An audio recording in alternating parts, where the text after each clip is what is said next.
My name is Maxime Pecsteen. I joined the Brussels Beer Project in 2016, which is a brewery based on co-creativity located in the city center of Brussels. When I got my Prince Albert's funds, I directly approached them and we discussed the possibility to expand the project abroad. After a conversation, we decided to launch a beer project in Japan, and more precisely in Tokyo. After being in Japan for 4 months, I was able to improve the sales quite substantially. I mean, we doubled the sales in 4 months, which was quite amazing. And that Japan became the #1 exporting country for Brussels Beer Project at the time.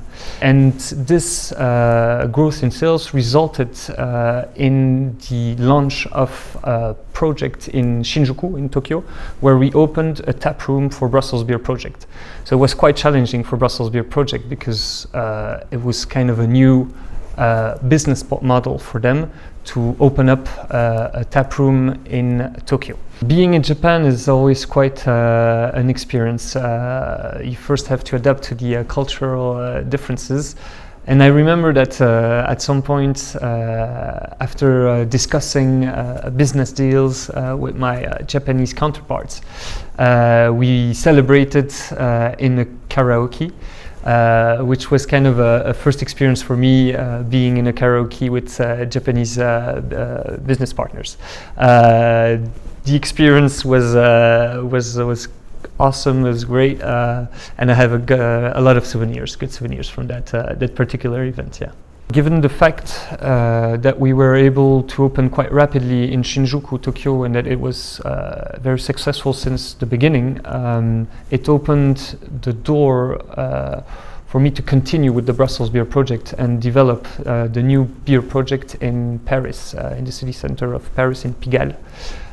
So it has been I would consider it as a stepping stone for Brussels Beer, for me and my relationship with Brussels Beer Project, as I am now export shaman in charge of exportation and international development for the brewery.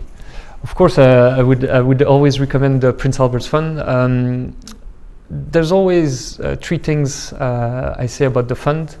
The 3 main takebacks from the Prince Albert funds would be, first, discomfort.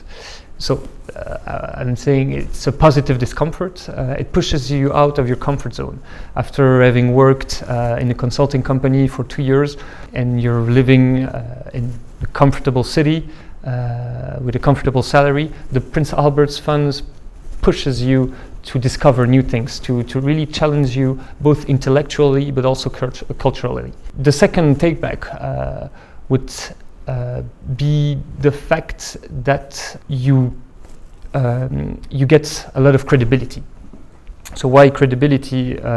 Because Prince Albert's Fund is quite renowned and has a very good reputation, and it kind of gives you the credibility among Belgian companies, but also in the international scene. Given the fact that you're a PAF laureate, opens up doors. And then the third part would be that you're not just a candidate of the fund, but you really integrate a network. There are a lot of PAF alumni, and being part of the PAF community, it's very enriching and can open up doors, but also stimulate debates among other alumni and help you develop a real professional network. So that would be the 3 main takebacks.